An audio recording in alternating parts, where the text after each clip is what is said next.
Golden State Media Concepts Sci-Fi Podcast. Together we dive into the world of sci-fi and science fiction. From episodes of Star Trek, Star Wars, to The Walking Dead, Resident Evil, all the hot new science fiction movies from the back doors of Marvel or DC. The Golden State Media Concepts Sci-Fi Podcast. You'll never look at science fiction the same way again.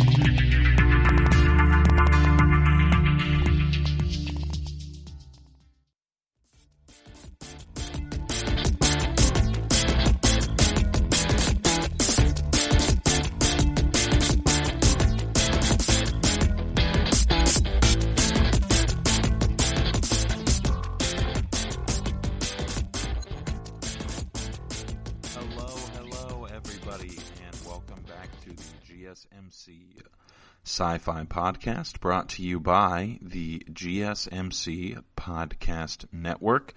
I am your host, Keith, and it is Wednesday, July 1st, which is kind of difficult to believe. We're more than halfway through this crazy year. We've talked about a lot so far this year. Definitely a lot of Hyperion. And we've done a lot of movies, and today we're doing another movie. And that movie is on Netflix. It is called Under the Skin. It stars Scarlett Johansson. And it is directed by Jonathan Glazer, who has also directed, let's see, Sexy Beast, Birth, did something with Massive Attack, which doesn't surprise me, something called 7 television commercials, and another one called The Fall, which none of these have I seen, but we watched Under the Skin, like I said. It came out in 2013. It's a pretty interesting film. It's classified as science fiction, which I'm not really sure as to why it's classified as science fiction. Probably just because they don't really know what else to really classify it under. It's definitely interesting. There's a lot to it, as there usually is with most things that we talk about on this podcast. So I'm going to probably spend the first section of the podcast, section and a half or so, just kind of describing the overall plot, and then I'm going to talk about a lot of the different elements of the film. Just because I think that a lot of the film, there are specific scenes in this film that kind of indicate blankness or nothingness or a void. And I think that the film is kind of supposed to represent kind of a similar thing. Not totally sure how I would classify it, I guess. But it's definitely interesting. So the film starts out, and we get a lot of it's a lot of visuals. Just as a point of reference, the first proper dialogue, of two individuals actually talking to each other, doesn't happen for 13 minutes in this movie, which is interesting, to say the least. Scarlett Johansson's character, quote unquote, is never named. In fact, I don't think anyone in the film is named, because in the credits they don't list the names of any characters. They just list the actors' names, which I find to be interesting. Scarlett Johansson is really the only decidedly recognizable name. I'm sure that the other actors and actresses that were in the film have done other things, but it felt like a lot of the film was just Scarlett Johansson kind of going about her business as this particular character, or really I think thing would be a more accurate description of what it is that Scarlett Johansson is, I guess. So the basic plot of the film is that Scarlett Johansson plays a thing that we believe is a woman.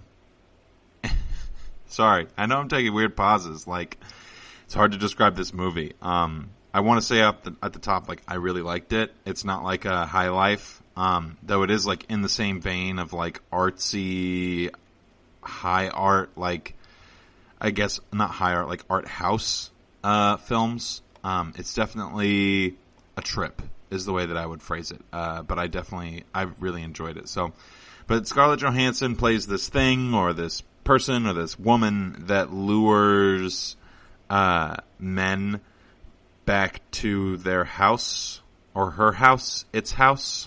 It's in Scotland, so I think that's important. I would imagine there's some social commentary happening about things that I have no idea about. But that's neither here nor there. So she lures men back to her place where they are consumed by a mysterious pool of black liquid. We could call it water, I guess, but it definitely doesn't seem like that. So she'll lure a man back to her home, and then he follows her into a room, and he sinks into this liquid while she stays on top of it. And then,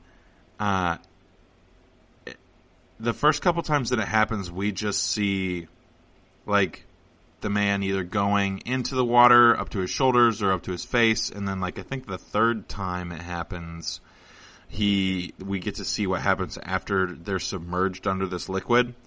And you see one of her past victims just floating there, and then the most recent guy that she's lured back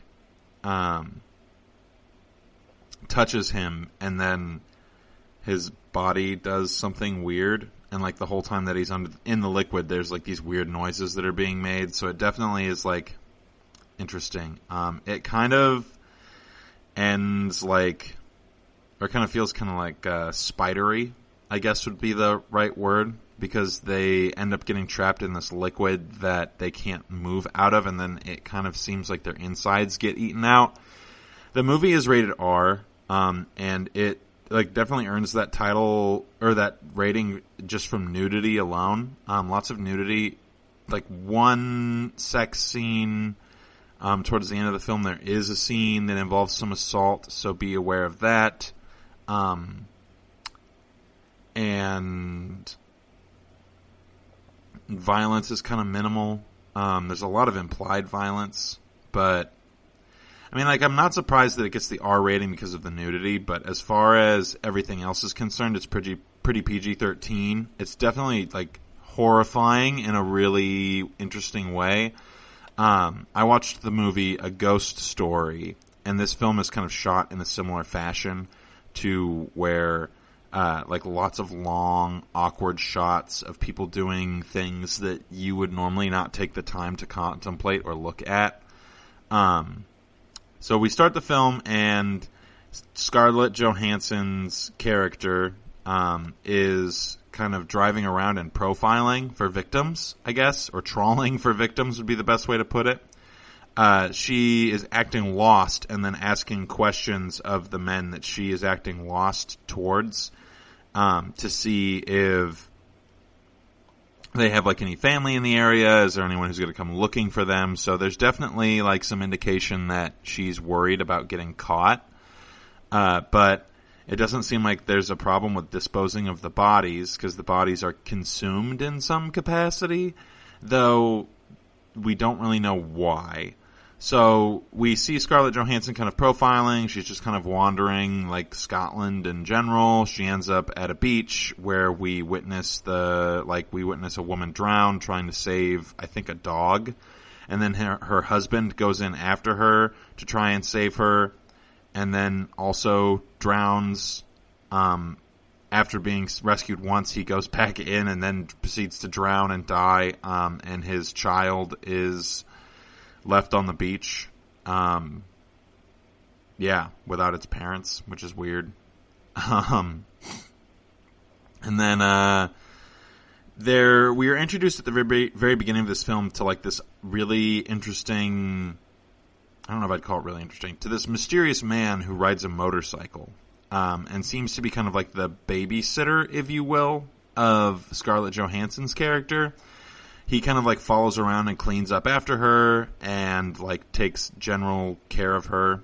The film starts out with us watching like, I don't want to say a clone of, but we watch Scarlett Johansson's character take the clothes off of Scarlett Johansson and then put them on herself and then walk away from that body as if it wasn't like ever real, or if it was real. I don't know. It's weird. It's kind of explained at the end, but we'll get to that because we're still like at the very beginning of the film.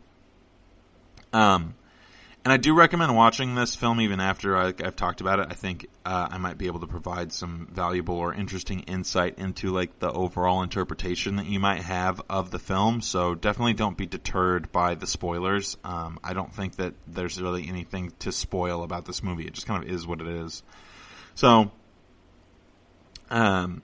after the scene with all the drownings, then Scarlett Johansson's character continues to trawl for victims.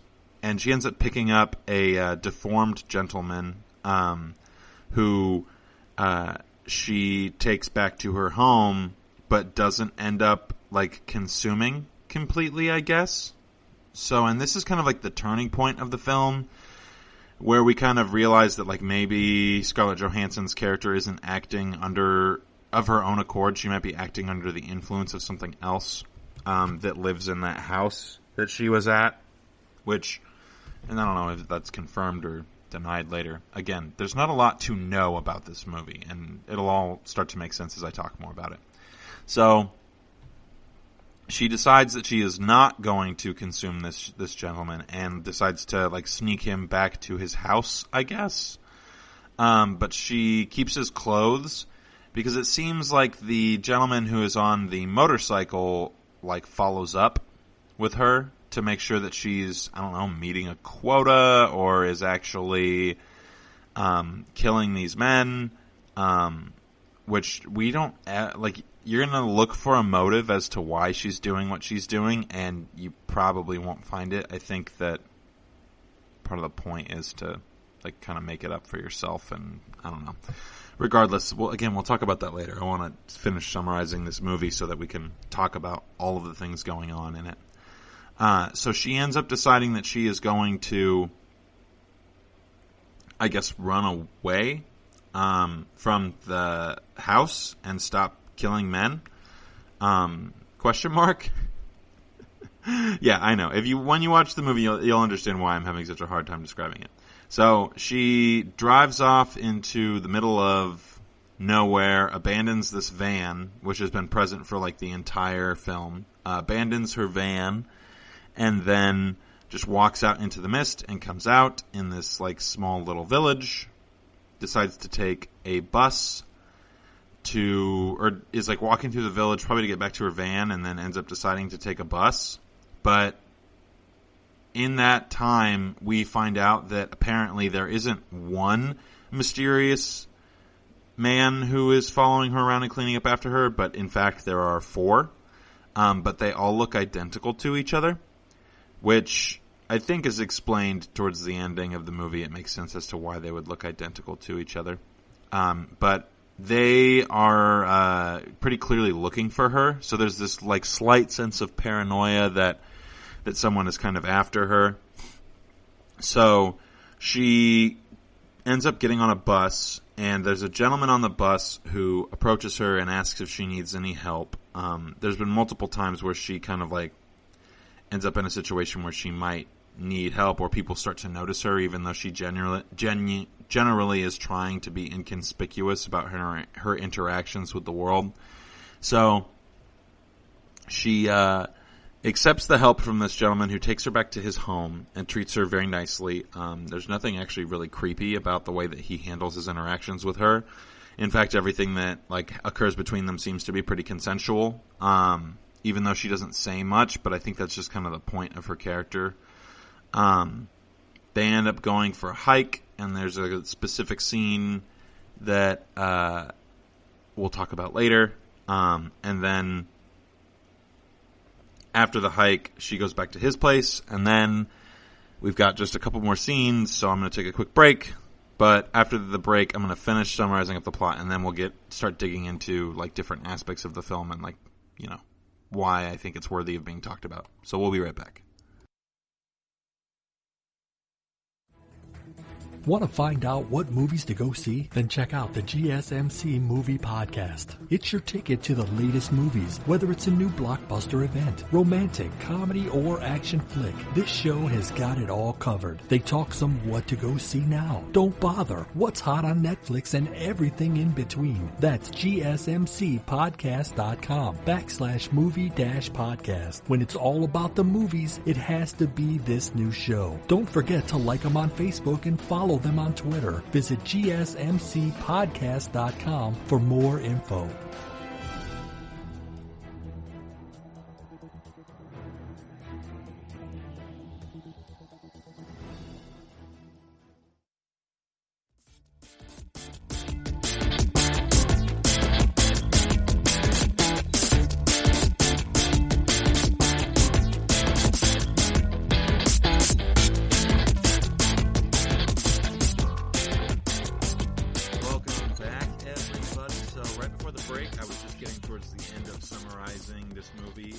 It's almost 2 hours long, so I think it's funny that I can pretty much summarize the whole thing in about 15 minutes.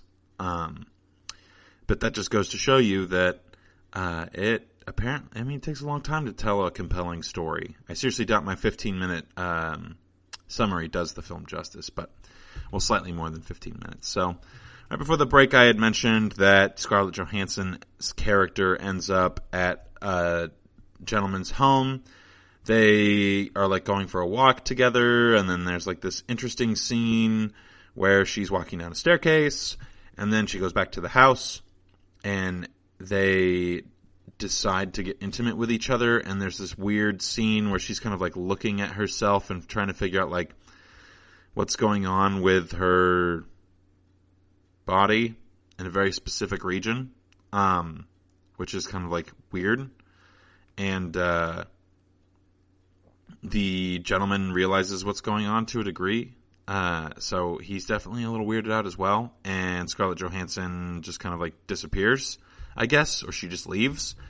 And she ends up in the woods in the middle of nowhere, where she is approached by a seemingly nice gentleman in the middle of the woods, who I assumed was like a worker of some sort. And then she walks around in the woods and ends up in a cabin, where that guy follows her to it and does, or attempts to do something that he probably shouldn't. And then she runs away and continues to run away, ends up in like a large logging truck, which turns out to be this gentleman's truck.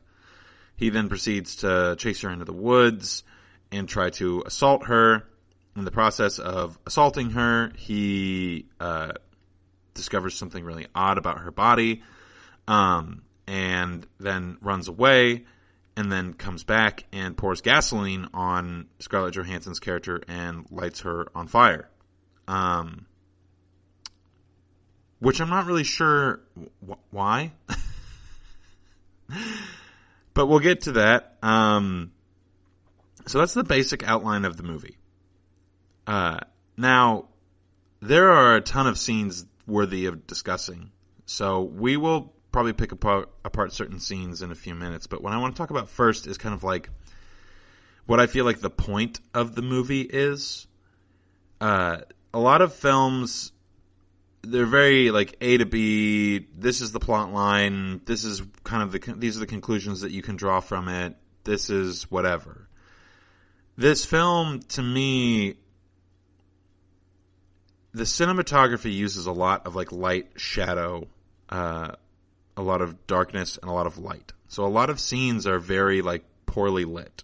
There's a lot of scenes where it's like just a completely like black, I would say like obsidian black kind of a feel to it. And then there are a lot of scenes where it's like very bright and it's just straight up like the whole shot is filled with white light. And neither one is good or bad. I don't think that there's any like commentary going on here about race or anything like that. Welcome to 2020 where you have to clarify everything. Which isn't a problem necessarily. It's just a funny observation. And it also is just an opinion. So the scenes where Scarlett Johansson has lured a man back to her home are some of the most like poignant scenes in the film, I would say, is I guess how I'd describe them. And so the way that the scenes are shot is that Scarlett Johansson is walking away from her victim, and as her victim walks towards her, they both take all of their clothes off, and the man ends up completely nude, and usually Scarlett Johansson ends up only partially nude. And then the man, as he walks forward, ends up in this liquid, which kind of has like a, I don't know, when the first victim that we see who's submerged by it is submerged by it, it seems kind of like water, but it doesn't seem like anyone is suffocating in it. So it's not quite like water. It's kind of like sludgy. It's very like horror film feeling. But we kind of watch them sink into it. Now, that is kind of like, I think, a metaphor for the film in itself. Because the liquid is like a perfect reflection of both of everything in the room around it, and the only things in the room around it are Scarlett Johansson's character and whoever her victim is. And so you just see a reflection of Scarlett Johansson and a reflection of the person who's walking into the liquid until you don't see the reflection anymore because they're walking into this liquid, and then you only see Scarlett Johansson and her reflection. And it's a perfect mirror image. So it's basically like they're walking on a mirror. And I think that that's kind of like the point of the film, is that it's supposed to be a mirror that you look into and put your own meaning on, because none of the characters have any names. Their dialogue oftentimes is like completely incomprehensible. Like, as an American person, I don't know if it's just that Scottish accents are really hard to decipher, or if it's that like the film intentionally was trying to make it difficult for you to understand what it is that people are saying at different junctures in the film. But there were several times when I was watching this where I was like, what? Was that even a sentence? Or are those even words? And at the beginning of the film, you hear Scarlett Johansson's voice like trying to learn words. So I wouldn't be surprised if that like part of the point of the movie is that like language in itself is some sort of like weird thing that you impart meaning onto. But I think that the film is really trying to get at this idea of like tabula rasa, where like everything ought to be considered a blank slate.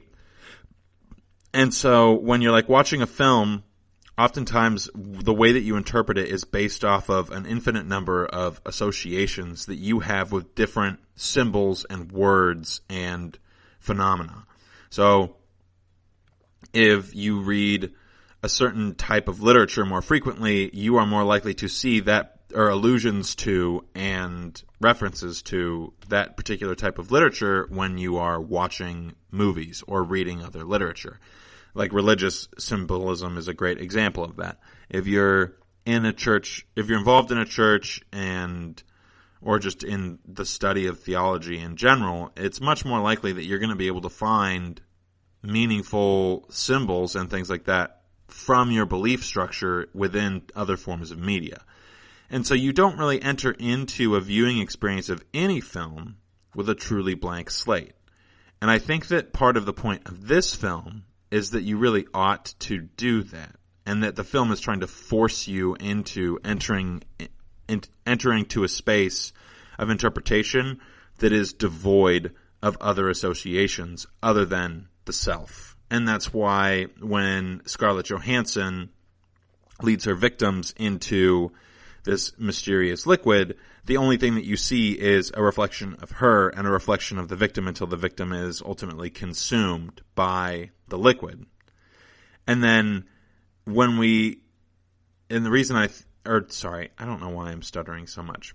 So we are kind of supposed to take a similar approach to the film. We just follow it until we're consumed by it, and then ultimately underneath the surface of the film, there's more meaning. So when you get to there's only one scene where we actually get to see under the surface of this liquid, and under the surface there is like one of her former victims is like still floating in the liquid when she brings in a new victim. And so the new guy is underneath the liquid, or is submerged in the liquid, and you hear these like weird clicking and popping noises as if like something is like going inside of his body, I guess would be the best way to describe the phenomena, which is like oddly sexual, but also not at the same time. Again, this movie's kind of like a horror movie, and it has one jump scare in the entire thing, and it is like terrifying, in a really creepy way. But, he reaches out and touches the former victim who is reaching out to him. And when they touch, the guy who's been in the water or in the liquid longer, his body kind of collapses, I guess is the best way to phrase it. And so to me, like, I think that that's symbolism for the idea of like reaching out and trying to connect with others. And like when you kind of connect with another person, you're like you're losing some aspect of the self in some regard. And that's a theme that I think is recurring throughout the film. Because when Scarlett Johansson's character decides to get intimate with the gentleman who helps her when she's on the bus towards the end of the film, is when we start to see like pretty drastic changes in the makeup of her body, which we will be talking about later. So overall, I guess what I'm trying to say about this movie is that when you go to watch it, if you go into it expecting to like get an explanation for anything, I think that the point of the movie is to not give you an explanation for anything. It's supposed to kind of like take you to a specific place, make you realize that meaning is a reflection of what is within, and ultimately like a lot of what is within oftentimes feels very empty and vapid, which is why I think when, those two gentlemen and who are the two victims reach out to connect to each other, one of them is like his body kind of dissipates. I think it's supposed to be a reflection of the fact that like ultimately we are empty vessels that are filled with this idea of a self that isn't based in anything concrete. It's based in like the things that we've kind of added to it, not based in the things that are there intrinsically.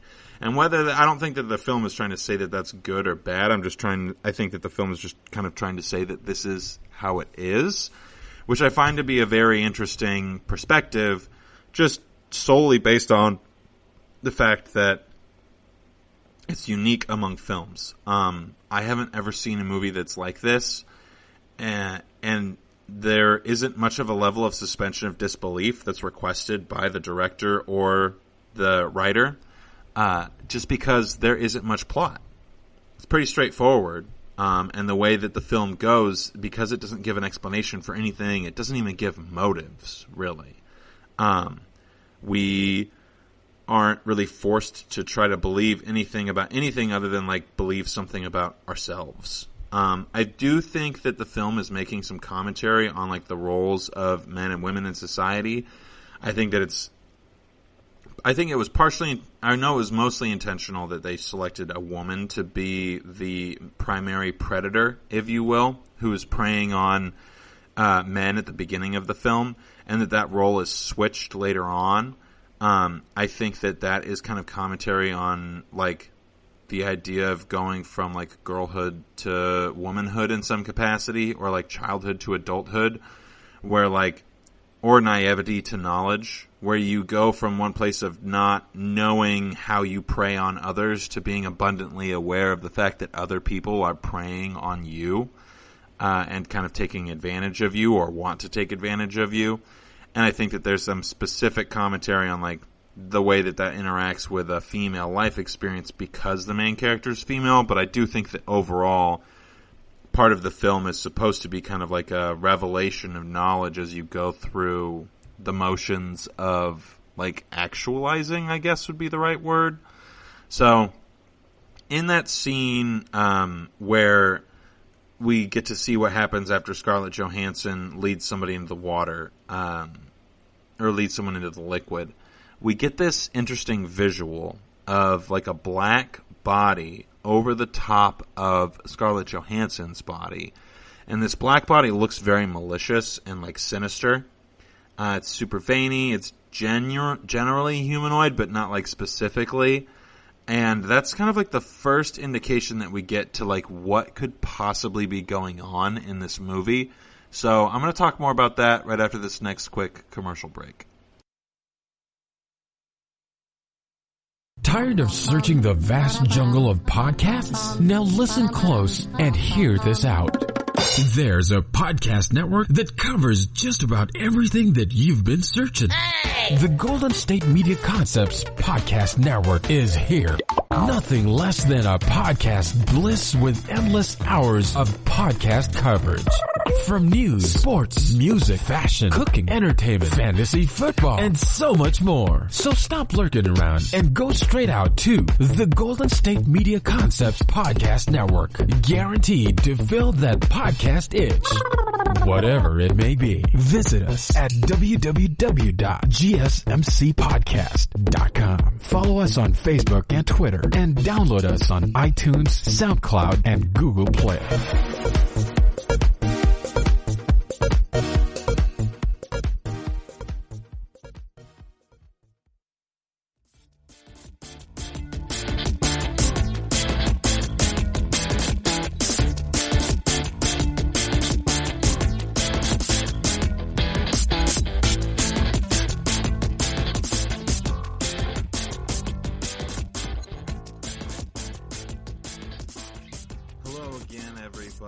Okay, so right before the break, we were just kind of talking about, I guess generally, what this movie could potentially, like what could potentially be driving the plot forward, since there is like little to no explanation of why it is that things are occurring. And I think that, I know that that's part of the point of the film, is that even in the absence of explanation, we as consumers of a form of media, we as viewers of something, are inclined to apply meaning and motivation to different aspects of experience. So I think that that's really, I guess, cool, for lack of another word, ? So, yeah.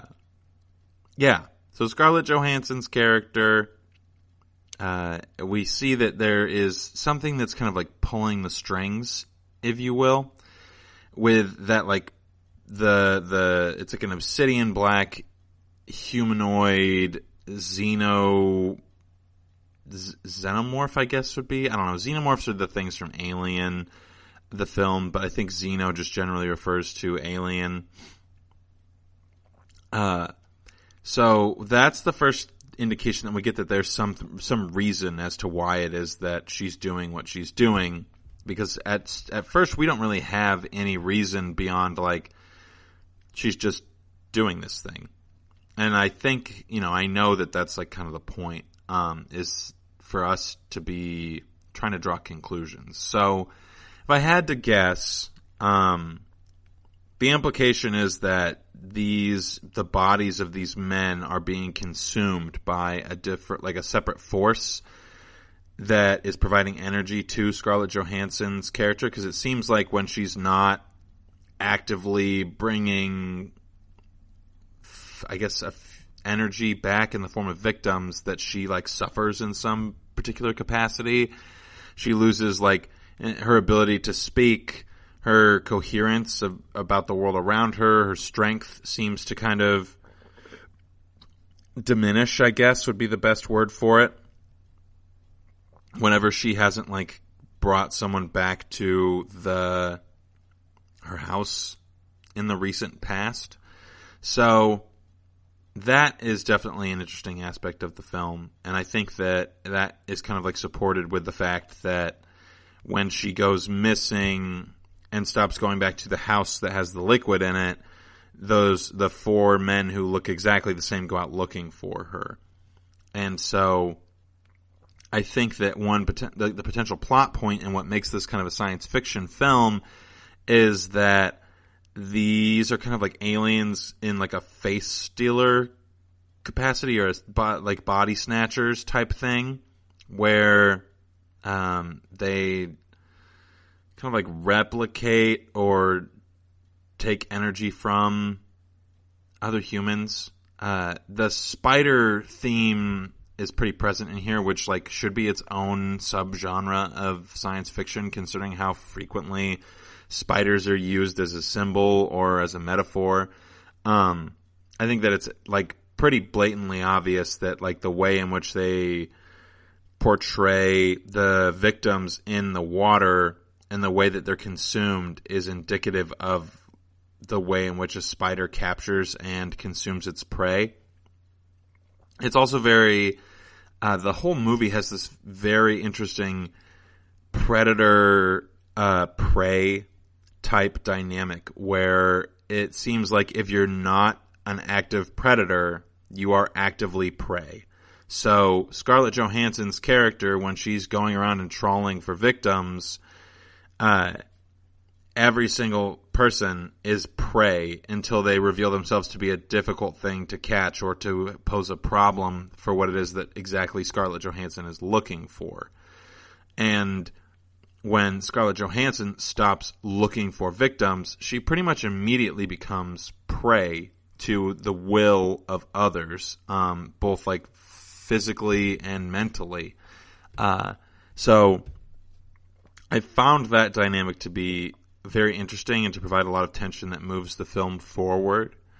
And one thing that I did notice, there's a particular scene with the gentleman who has the deformity when he gets into the car with Scarlett Johansson. He is the first person to tell her that he doesn't want to go to not, or to pretty much immediately say, like, I want you to just take me where you said you were going to take me. And he's the first person who's paying attention. He's also the only person to go into Scarlett Johansson's house and then leave. And he is eventually killed by the mysterious motorcycle rider who shows up at his house when he's climbing through the fence to kill him and stuff him in the back of his own trunk and then drive off. And there is a witness, but it doesn't seem to bother the guy from the motorcycle at all, who also just like leaves his motorcycle there, which is weird. It doesn't really make sense. But because he's like the first person who isn't actively just being prey, he kind of gets to like fall into this area of like mercy, who ultimately ends up getting preyed upon by something stronger. And even the individuals who are just like at the beach, when Scarlett Johansson's character is there looking for victims, the husband and the wife are victim to the ocean, victim to nature. So they're kind of like preyed upon by forces that are beyond their control, that don't really have like a reason to do what they're doing, in the same way that like Scarlett Johansson doesn't seem to have a reason to be doing what it is that she is doing throughout the film. So I found those parallels to be pretty interesting. Now, when Scarlett Johansson stops being the predator and she kind of becomes the prey, she kind of like starts to depart from what she's been doing throughout the film. We start to see that she like doesn't have any idea about what's going on in the world around her. Something about her is slipping. Her understanding is slipping, because at the beginning of the film, we notice that she kind of goes everywhere confidently. There's several scenes specifically where she walks downstairs in this very like quick, confident way. And then towards the end of the film, we get this scene where she's standing in a stairway and she's terrified of walking down these stairs. And so the guy who had helped her on the bus says like, hey, like I get you that you're scared, but like there's no need for you to be scared. Just walk with me. And then we see this pretty like this role reversal between the way that Scarlett Johansson captured her victims and the way that this guy treats her.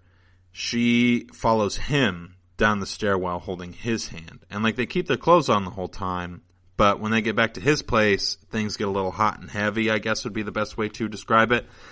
And it seems like Scarlett Johansson's character is, like, into it, so it doesn't feel like that same, like, predatory relationship that Scarlett Johansson had with her victims, because she knew what was happening the entire time. She knew that those men would end up in this liquid and be consumed.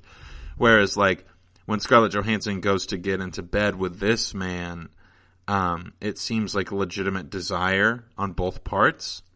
And so as they're getting intimate, there's this weird realization of Scarlett Johansson and of the gentleman that, like, something's not working the way it's supposed to be working, which causes them both to stop and him to be like, hey, are you okay? And she takes a lamp and looks down, and then that's the next scene is where she's in the woods, and is just kind of walking around. So I think that it's really difficult to necessarily, like, draw specific conclusions about, like, the symbolism in that particular scene, because a lot of the film deals with this, like, I guess subliminal sexual energy that is, like, simultaneously terrifying and, like, also alluring. So I think that, like, the director is kind of trying to capture what it's like to be in that, like, headspace of, I guess, sexual interaction between, like, two human beings, where it feels like there is this kind of, like, intrinsic dynamic of, like, intrinsic power dynamic of someone who knows exactly what it is that's going to come out of this particular situation, and another individual who is, like, just kind of, like, willfully participating, or is, like, maybe even not participating in some capacities, because a lot of the men who are lured back to Scarlett Johansson's home in quotes, don't really know what's happening, but Scarlett Johansson does. So I would say that it's, like, hard to imply that they're not being, like, they're victims, of course. So I think that a lot of the film's metaphor is kind of coming from a place of, like, this is what it's kind of like being a victim to something is this act of, like, powerlessness that seems not an act. It is an imparting of the role of powerlessness onto another individual by one individual who possesses knowledge of a certain outcome. So I don't really know exactly if that's the point of these interactions. I think, again, like I'm saying, or like I said at the beginning, that one of the major reasons to watch this film is because it does such a good job with obfuscating the point of the film, and making it, like, incredibly subversive, so that you can't really tell, like, why things are happening and when they're going to happen or what's going to happen next, and you're always, like, kind of left wanting for more of an explanation than what it is that you get, which is, like, good, of course, in, like, the sense of filmmaking, but it's very frustrating as a viewer. I found myself several times throughout this film thinking, like, okay, when am I going to find out why Scarlett Johansson is, like, taking these men back to her home to be consumed? And you just don't find out. And then when Scarlett Johansson seems to have, like, a change of heart, it doesn't really seem obvious as to why. It seems like maybe there's a divide between the shadow of, or the reflection of what it is that Scarlett Johansson is and what, like, she kind of actually wants to be, because the character, that the last victim that she takes, says, "Are we dreaming?" And she says, "Yes, we're dreaming." And at that point, it seems like she kind of has a change of heart. And so I think that, like, a major portion of this film is trying to get at, like, the idea of, like, the Jungian shadow self or the Jungian mirror self, because reflections and, like, eyes are very present symbols in this film. They are frequently used, as well as, like, spheres and things like that, are frequently used to, like, kind of signify, like, a change in, like, the conditions of a particular individual's interaction with the world. So, and of course, like the men being like put into this or submerged into this liquid and then suspended in it is kind of like an interesting symbolism for I don't want to say rebirth, but reverse birth in some capacity, which is also a weird phenomena that seems to be pretty present in a lot of films.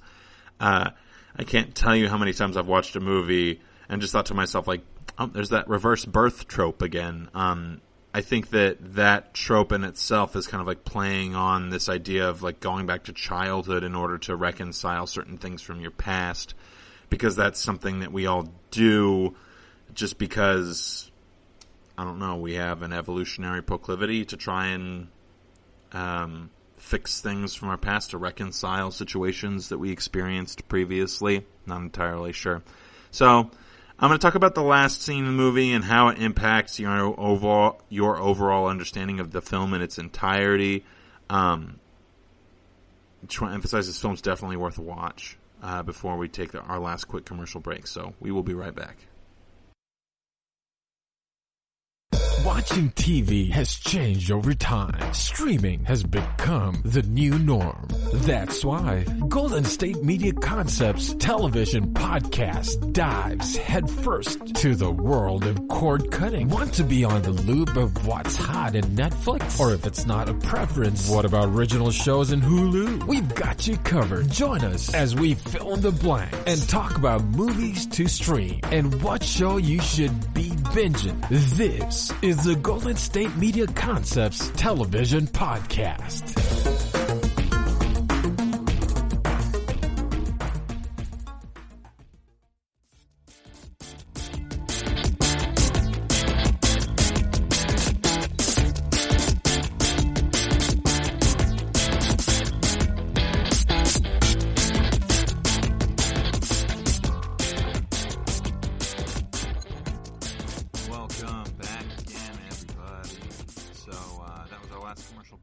Sticking around till the end of the podcast. I hope you guys have been enjoying it so far. Right before the break, I was kind of talking about or reiterating the point of this film that we're talking about, which is called Under the Skin. And I wanted to give myself a good amount of time to talk about the ending of the film because it really changes the way that you interact with the entire film. But I didn't want to give it away at the beginning because it just didn't feel like, I don't know. When you watch the movie, I wanted the podcast to kind of reflect that, where it's you are in ignorance until the end, and then there's kind of a little bit of an explanation regardless. So at the end of the film, I had mentioned that Scarlett Johansson's character is assaulted. Well, in the process of being assaulted, the gentleman, that's, wow, that is way too generous of the term. The assaulter, gosh, major slip of the tongue there. The person assaulting her realizes that something is wrong with her body, and so he starts to he backs off and starts to run away. Of course, Scarlett Johansson's character has been fighting the entire time, which also is probably a good deterrent.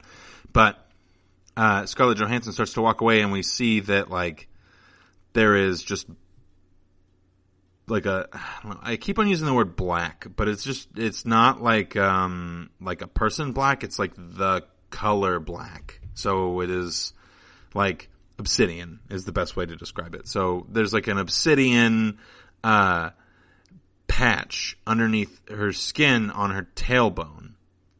And it looks kind of ragged, almost like cloth in a weird way.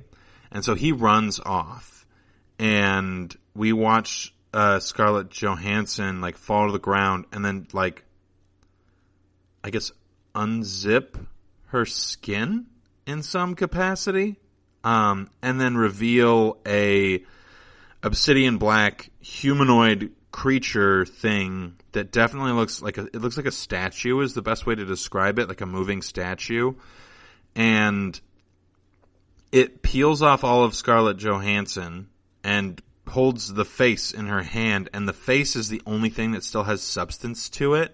It looks like there's still a skull there because it looks at her and blinks. And then the the black humanoid thing is immolated. It's lit on fire by the person who was assaulting Scarlett Johansson's character. And this is where, like, the science fiction thing actually kind of becomes applicable to this film, because, like, that's about the first time that it really makes sense outside of, like, some sort of weird mystic type thing. It's the first time that we really get a sense of, like, there's something profoundly alien about Scarlett Johansson's character and something otherworldly that's happening with the way that she was interacting with the world. And it's not like, because the beginning of it, you're in this confusing place of, like, well, what's real? What is a metaphor? Like, it kind of seems as if the victims going into this liquid and vanishing at first is like a metaphor. Like, oh, this is just a metaphor for them dying. Because the very first time that we get a victim, they're in the van and then suddenly they're not. And there's like kind of like this sinister music to it. Second time we get a victim, we get to see them go back to the house. Third time we get a victim, we go back to the house and we see them actually under the water. And the fourth time we get a victim, that victim is released. So there's kind of like an interesting progression of knowledge here. But it, like, the first two and even the third one, in my opinion, they seem like it could be saying, like, this is the metaphorical way in which these people are killed. So Scarlett Johansson's character is a serial killer and she's murdering people, and this is the metaphor for how they die. It isn't until the third victim that you kind of realize, like, oh no, this is actually happening. This is like this weird phenomena that's actually happening. So there's this odd sense of alienness to Scarlett Johansson's character because now there's something concrete about her. And then after the first guy, or after the fourth victim is released, like, we suddenly lose all of that concreteness that we had about Scarlett Johansson's character. Like, she just becomes completely incoherent and unable to function in the world. And so, like, to me, what that says is that, like, you know, there is some sort of, like, fuel or energy or knowledge or something that is being gathered from these victims that is aiding in Scarlett Johansson's function in the world. Which is, I don't know, important, question mark? Not totally sure. But regardless, so we get all of that, and then we get to the end of the film, and we get this scene where we finally get to see, like, what is happening underneath Scarlett Johansson's exterior. And this is where I think we really get, like, that hardcore, like, Jungian shadow self idea of, like, the thing that we present to the world is not what it seems, and when we aren't, like, actively in control of the presentation, then it kind of slips away, and we reveal the inner self, and often that inner self feels either dark or undesirable or devoid of meaningfulness, because there's a lot of, like, I guess void or nothingness imagery in this particular film that I found to be really interesting, because the film on one hand wants to force you as the viewer to impart meaning into the story by not giving you any reason why the story would be occurring. But on the same hand, I think that the film wants to try to convince you that there is no reason that the story would be occurring, regardless of whether or not you apply meaning to it. It just simply is a thing. It just simply is a film. It is a story. Whatever meaning is there is ultimately futile. Which is why I think they choose the imagery that they choose to depict the scenes with the victims, to depict the scenes with Scarlett Johansson as her character is kind of like, goes from being Scarlett Johansson to this kind of like generically faced obsidian humanoid thing. And that idea of nihilism and nothingness is also present in the way that a lot of the world interacts with the rest of, like, things around it. Because the beginning of the film starts out like completely black screen, no sound, no nothing. And sound is like a really big deal in this film. There are frequent scenes with absolutely no sound, and that is part of what makes the movie so terrifying is like the lack of dialogue, the lack of sound, the lack of just like generic noise is really difficult to deal with. And it really kind of is disconcerting, I guess would be the best word for it, or it makes you feel very uncomfortable. And I would say that's like, that's obviously intentional in my opinion. So, the lack of noise, the black screen, and the presence of just like one little white dot of light. I think that the idea of like birth, unbirth, and creation are very present in this film, and the idea of creation is portrayed in like a way that it's terrifying and not in a way that it's beautiful. It kind of takes a lot of like your standard symbolism and then flips it on its head in a way to where like when you go to interpret it, it's hard to look at like the beginning of the film as being the creation of something beautiful. It almost seems kind of like Scarlett Johansson's character represents in some capacity like the introduction of knowledge, because when it's first brought into the world, when it's first brought into the world under our knowledge as viewers, we can tell that it's sinister. Like it's very quickly established that like Scarlett Johansson's not actually lost. She's trying to get people to get in her car with her, and these guys are just generally ignorant. So like the alien thing in this film is not only Scarlett Johansson as an alien, but like Scarlett Johansson as an alien with knowledge. And when she kind of like relinquishes that knowledge in some capacity, she starts to function in the same way that everybody else does. And so it almost seems as if like enlightenment is being portrayed as this evil thing, in some capacity, because when Scarlett Johansson has enlightenment at the beginning of the film, she preys on others. When she chooses to relinquish that enlightenment for in favor of like passivity, then she becomes the prey of others who are more active. And when she loses knowledge of like knowledge or purpose of like the predatory aspects of what she was doing previously, then her facade also falls away to where we see what is truly underneath, which ends up being like kind of nothing. It's faceless, it's nameless, it's voiceless. It doesn't scream when it burns. It just walks out into the middle of a field and then like dies.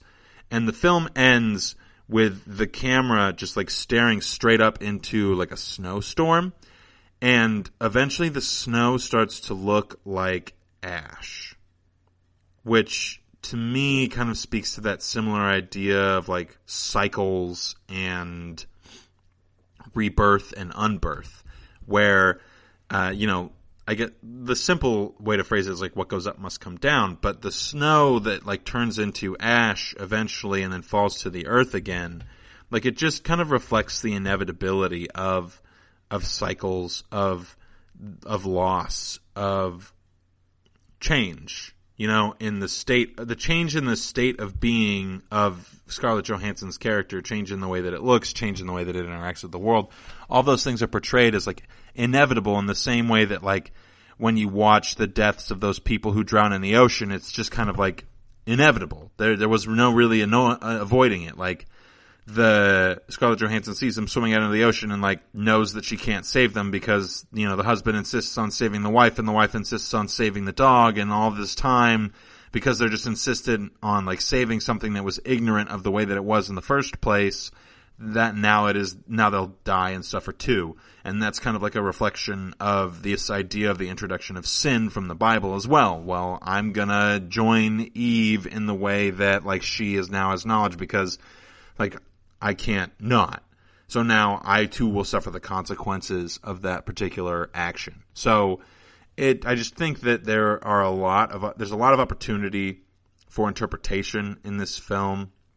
The cinematography, the soundtrack are both phenomenal. The acting, of course, is really great. Scarlett Johansson is really good. This is circa 2013, so I think that's right around the time where she started to hit it big, so I wouldn't be surprised if she filmed this as kind of like one of her like art house projects to try to score some more serious roles. She does a really, really good job. I cannot sing her praises enough in this film. She absolutely kills it. And then, like I said, the soundtrack is also amazing. It fits the film perfectly. There's even like, it's not like dancey, but it feels choreographed in some capacity. I think it's really beautiful. There's just a lot of symbolism everywhere.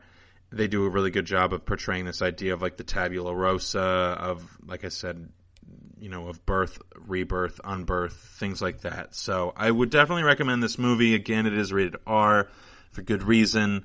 So maybe don't watch when the kiddos are around. Wouldn't recommend it as a date movie unless that's what you think your date is into. Like I said, this is like a weird art house film. Much better than High Life. Not as watchable as anything by Yorgos Lanthimos. Also, all of those films are on Netflix. Netflix has like exclusive distribution for A24, so generally they're going to have a lot of good movies on there, at least for now and probably the foreseeable future. So that's all I've got for you guys today. Super appreciate you joining me for me to talk about this movie. It's really interesting. I highly recommend that you go give it a watch. And then make sure that y'all are wearing your masks when you go out in public. I know it's not fun, and it is kind of like in my opinion, a violation of certain aspects of legislature, but it's important for us to remember that every now and then we got to make sacrifices for certain things for the benefit of everybody. A lot of other countries that experienced success with eliminating the virus just wore masks, and they didn't have to change much else at all. So I think if we just put our masks on for now, we'll see a lot of benefits from that. So, and I always tell you, make sure you're following your local ordinances to the best of what you feel you're comfortable with. Just want to encourage everybody to be safe and to, stay healthy as much as possible. And whatever your opinion is on the subject matter is irrelevant to that. I generally just wish the best for everybody who listens to this podcast. So I hope y'all are having a good time. Stay busy out there. Keep yourself active. Take care of yourself. And we will be back on Sunday to talk about Hyperion. Thanks, everybody. You've been listening to the Golden State Media Concepts Sci-Fi Podcast, part of the Golden State Media Concepts Podcast Network. You can find this show and others like it at www.gsmcpodcast.com. Download our podcast on iTunes, Stitcher, SoundCloud, and Google Play. Just type in GSMC to find all the shows from the Golden State Media Concepts Podcast Network, from movies to music, from sports to entertainment, and even weird news. You can also follow us on Twitter and on Facebook. Thank you, and we hope you have enjoyed today's program.